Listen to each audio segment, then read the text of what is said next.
Gràcies. Moltes gràcies, conseller. Bé, efectivament, el fet de posar-nos d'acord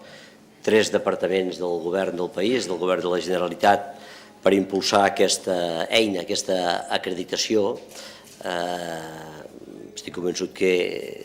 de per si és positiu, evidentment, posar-se d'acord i col·laborar, però a més perquè farem arribar al conjunt del país una eina potent a l'hora d'acreditar les competències dels ciutadans, persones de totes les edats, a més, en tecnologies de la informació i la comunicació. I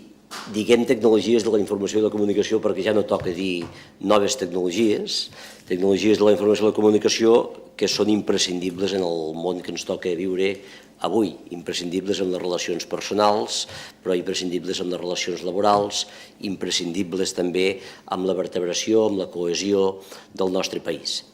El Departament de Governació, a mi m'agrada dir sovint que és el departament que fa funcionar el país des del suport a les tecnologies de la informació i la comunicació, vertebrant aquest país territorialment, més enllà de si hi viu més gent o n'hi viu menys, més enllà de si està més a prop o més lluny de la primera o de la segona corona metropolitana, per tant, dibuixa un país vertebrat i cohesionat. Aquesta no és pas una feina que es fa d'un dia per l'altre, però sí que és veritat que es disposen d'unes planificacions i d'uns recursos concrets per poder-ho fer. De la mateixa manera que també impulsem i fem funcionar el país donant suport a la petita empresa i mitjana a través del Pla PIMES-TIC, de l'impuls de les noves tecnologies o a través del programa TIC.cat. Eines totes elles per dibuixar i per vertebrar i per cohesionar el país des del suport a les tecnologies de la informació i la comunicació. I per tant és evident que ens havíem de posar d'acord en impulsar una acreditació, que fos una acreditació homologada, que fos una acreditació estàndard, que tingués el reconeixement oficial absolutament de tothom, per tal que els ciutadans puguin presentar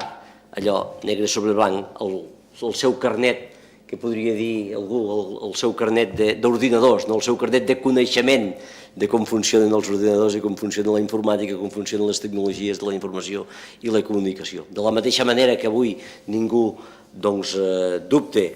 que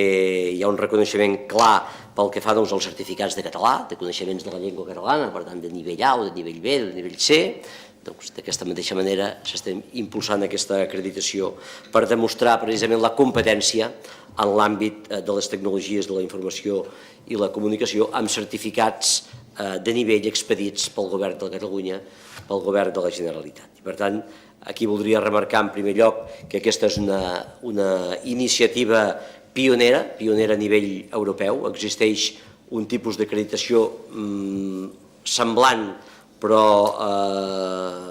vinculat a les tecnologies de la informació i la comunicació al País Basc, però amb un abast inferior de la que posem avui en funcionament ara a Catalunya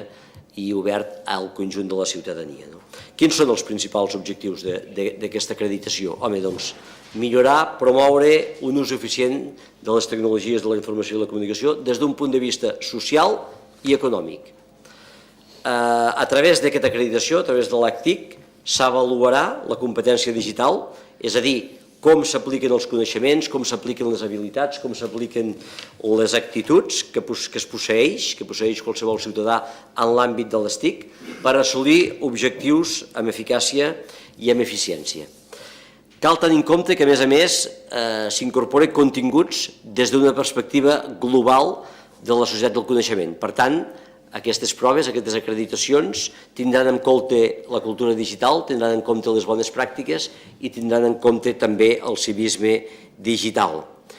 I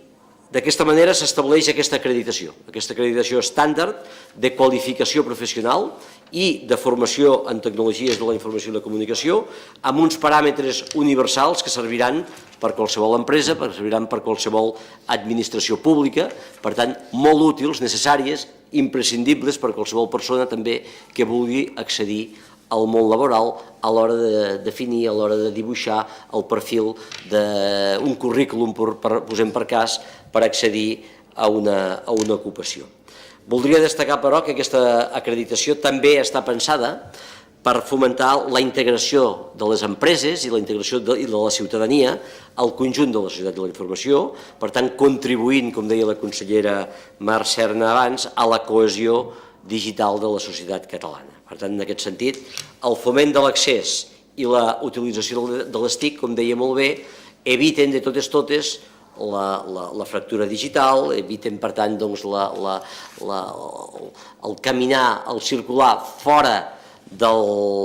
l'àmbit de funcionament cada vegada més habitual i, per tant, el que fan és cohesionar socialment i vertebrar el nostre país.